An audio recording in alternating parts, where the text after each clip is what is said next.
Alright, so a couple of things to mention about last review. So, about the whole pterodactyl, like, just three things to mention. One, I accidentally kept saying 1994. The movie came out in 1993, so, I did be sure to clear on that in the comments. And second, pterodactyls were technically introduced a little bit in this one, but mainly in the third one, I would say. And lastly, whatever I said about seeing Dominion on Saturday, basically just forget what I said yesterday about Dominion, because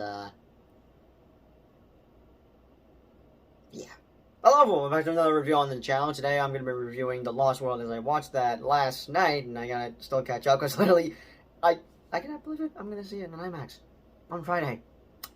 The theater experience. I'm probably, I don't know, there's a 50-50 chance, but like, just IMAX brings you the experience where people will just go nuts in the theater. So we should do this quickly because I sadly have 24 minutes left, as I should have more runtime on the thing.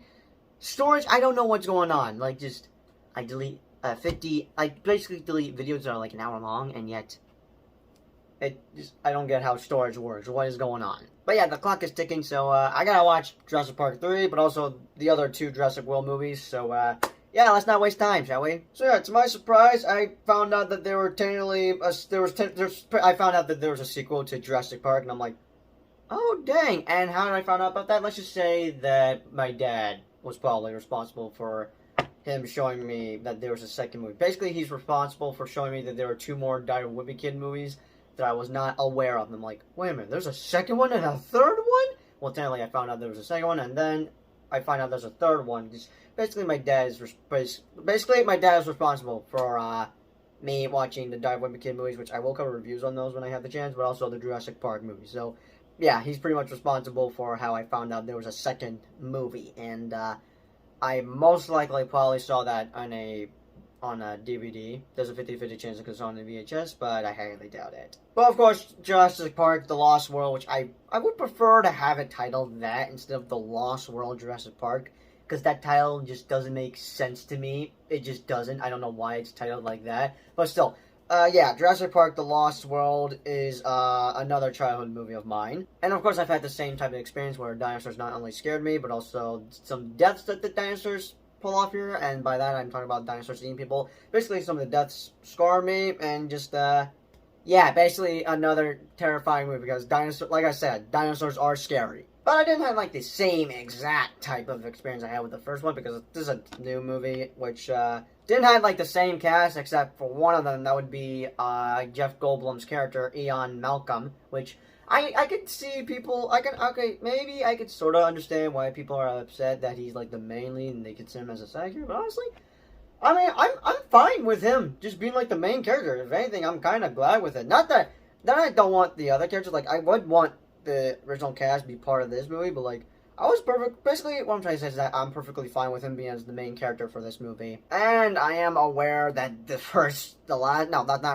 last two Jurassic Park movies have rotten score.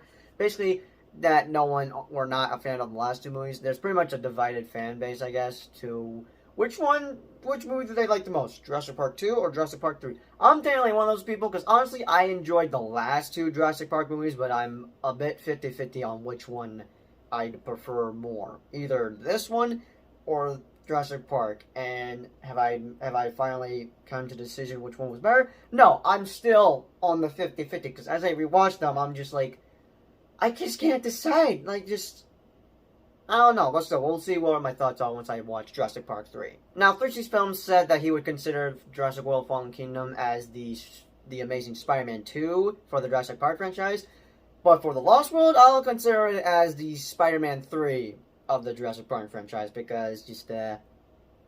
And now, the studio did not interfere with anything. It's completely different. It's entirely different. But yeah, I will say this. I think The Lost World is a great sequel, but it's definitely flawed. But yeah, remember when I said that I was perfectly fine with Jeff Goldblum as, like, the main star of the movie? I think that's one of the best parts of this movie, and one of the most entertaining parts of the movie. Just basically one of the best part of this movie is just Jeff Goldblum himself. Like I said, I was perfectly fine with him as the main character, and I did enjoy the other new characters we got, and because even though we did not have the same characters from the first one, I did enjoy the new characters we got in here, like Ian's girlfriend and also daughter, which Okay, interesting there. Also, another character I enjoyed the most in this movie, Nick Van Owen. So, I enjoy the new characters we have in this movie, but the one thing that I think is pretty much just the best, basically the one thing that is the best part about these Jurassic Park movies, along with Jurassic World, which I don't know if there's any animatronics for the first Jurassic World movie, but still, basically what I'm trying to say is that the best thing about these Jurassic Park movies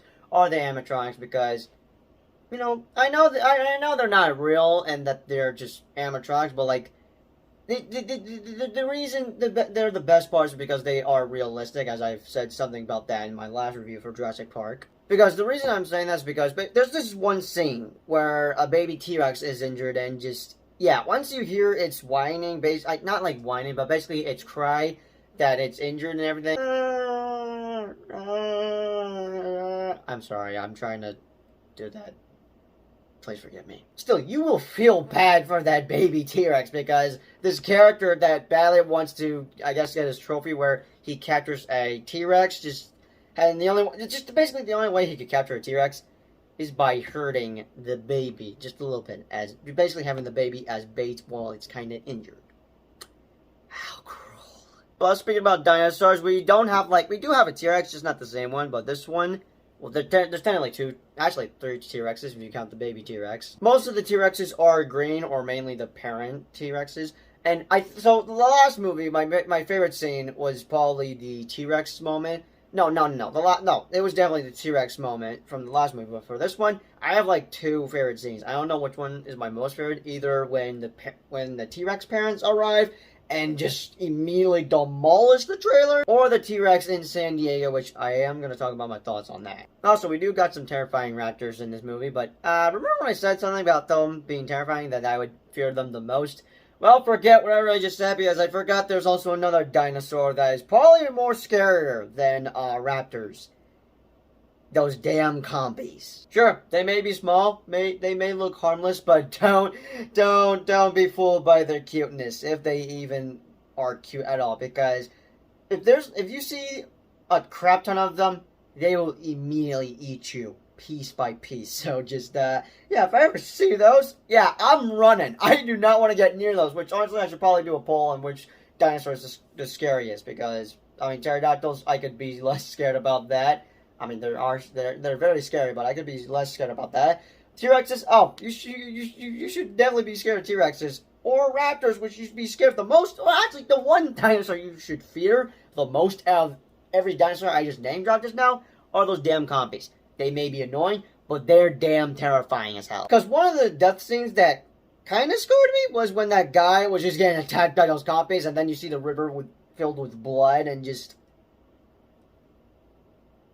yeah. And also, I know that there's a scene in the beginning of the movie where the mom screams when she saw something happen to her daughter, which they said that she's fine in there, which I'm perfectly fine with. There's some people that would prefer to think, that would have their headcanon be, oh no, the girl was killed by those things. No, I'm someone that does not enjoy seeing kids die on screen, so I will accept that the girl was alright, just sadly injured by those compies. But poor little girl, she's officially been traumatized by those compies. And yeah, the deaths, though, of course, scar me for life, but I think the one death that scarred me the most is either the one okay, so there's this one character that is, I guess, a dinosaur expert. He's known as a snake in his shirt. Then he's like, oh god. Then the T-Rex just bites on his arm, and then boom, he's dead. But I think the one that scarred me the most was when Eddie sadly died, which I feel bad for Eddie.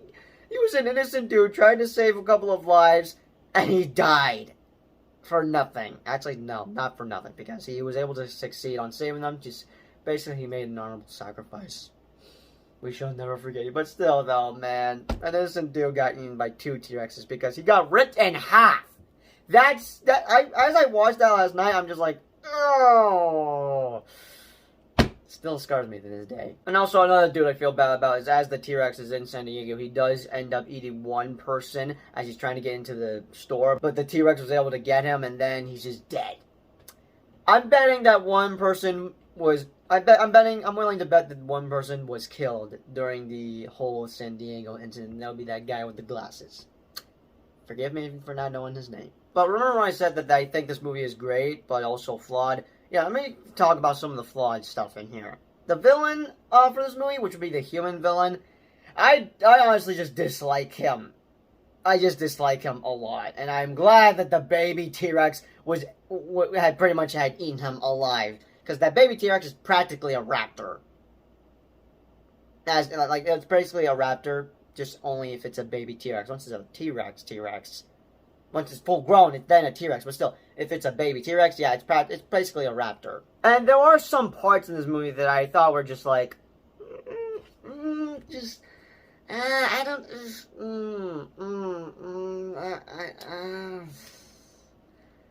I don't know, but still, the one nitpick I got the most is just pretty much the villain. I just dislike him the most, because, I mean, I will agree with what the 3C film said, because he did agree with the bad guy's plan, which was to take all dinosaurs off the island into the mainland, which, bad idea. The man should not be interfering with nature, just let nature take its course, but nope, men don't give a crap, they just, so you get what I mean, but still, so his plan is to do an actual park on the mainland, because he thought that what his uncle was trying to do was stupid by having a park on a island. So what you would rather prefer? Go to a park that's on the mainland, or go to a park that's on an island, which, yeah, it depends on how much, it basically depends how expensive the trip will be. And I hate to admit, I would also agree, because who doesn't want to get stranded on an island? I don't want to get stranded on an island filled with dinosaurs. I would not make it out alive. I would be dead in a day or two. Still, it's a stupid idea just to take all dinosaurs off the island into the mainland, and, well, he technically sort of succeeded, but really didn't, because they were able to put the T-Rex back into the mainland, and not into Isla Sorna, which, speaking about Isla Sorna and the T-Rex in San Diego, what blew me away the most in this movie, and I think was probably the best part of this entire movie, I know I said one of the best parts of this movie was Jeff Goldblum as the main character, but the best part of this movie, like I said earlier, I didn't know which one was my most favorite scene about this movie. Either the T-Rexes destroying the trailer, or the T-Rex on the mainland, and just like that, What just blew me away was that, oh my god, a T-Rex is on the mainland. This is insane. Not as insane as dinosaurs on the mainland, as we're going to witness that in Jurassic World Dominion. But yeah, basically the final act of this movie, where they're trying to get the T-Rex back into the ship, as, I have a question, by the way. What the heck happened to the crew on the ship? Because, as much as I have a question about that stinking can from the first movie, which I think we may see that in Season 5 Camp Cretaceous, how did they all die? Okay, how did they all die? I don't see how all the crew members, that's just another nitpick I have with this movie. It's just, what happened to the crew member? Did a raptor just eat all of them and then just dip back on the island? So, the final part of this movie, the final battle of this movie is just one of the best parts of this movie, and I just enjoy it still to this day. And like I said, I'm glad that baby T-Rex got to eat that, bad guy villain, because honestly I was just glad that he just ate him, because I didn't like him one bit. In this movie. And now on to my thoughts of the new island. So yeah, I've come to realize that there is another island on the Jurassic Park franchise. I have talked about it all the times, and in my Camp Cretaceous breakdowns I figured that the campers would be going to Isla Sorna, but no. It turns out there are 3 goddamn islands filled with dinosaurs. Still don't know the name of the 3rd island in Camp Cretaceous, but we're not talking about Camp Cretaceous, we're talking about the Lost World. So, I don't have much thoughts other than that, oh hey, there's another island filled with dinosaurs. With no fences this time. Great! Let's just hope that all the dinosaurs that are kind of loose on the mainland are able to just chill at Isla Sorna, because yeah, the dinosaurs are all loose all over the world. Yeah. But on that note, I do think Jurassic Park The Lost World is a great sequel, but flawed. And like I said, I do enjoy the last 2 Jurassic Park movies, but I'm just still 50-50 on which one I like the most, because basically there are 2 types of boys, which, you know what, I'm just gonna play the clip from Fishy Films, because he's got a better understanding, because don't know how to explain that. So when it comes down to it, Alan Grant is right. I have a theory that there are two kinds of boys. There are two kinds of Jurassic Park fans. There are those who prefer Jurassic Park The Lost World because of its bigger scale, its large group of characters, variety of dinosaurs, and a complex story that involves a lot of dialogue, even ethical dilemmas on what it means to have these dinosaurs and playing God. And then there's people like me who kind of would just rather have a movie like Jurassic Park 3 where we just get a simple, interesting premise that involves characters being chased by dinosaurs and dying one by one. Sure, I don't know if I'm one of those people that prefers The Lost World or Jurassic Park 3, which we shall see as I review the next one, but still. And I hate to say this, it pains me much, as I still enjoy this movie, even though it is flawed. It may probably be at the bottom of the list, but we shall see once I check out Dominion, and I will be ranking all 6 Jurassic Park / World movies by the time I see it, so I guess stay tuned for this Saturday. But yeah, those are pretty much my thoughts on Jurassic Park The Lost World. For my rating, it's going to be a 7 out of 10. I do still enjoy it to this day, and like I said, I would consider this basically as Spider-Man 3 for the Jurassic Park franchise. But anyways, hope you enjoyed this review. Be sure to let me know your thoughts, comments down below for The Lost World. And yeah, I'll see you guys in the next review for Jurassic Park 3, which I may have a soft spot. I don't know. Like I said earlier, I don't know which movie I have a soft spot for, because I honestly have a soft spot for both of them. But I don't know which one is underrated, but I do think I know one movie that is underrated, and that is Jurassic Park 3, which we shall talk about in the next review, which I'm going to go watch right now as I let my phone charge. And I'll probably make while it's charging, I might as well make a review for Obi-Wan Kenobi if I can. But anyways, I'll see you guys in the next video. Peace out.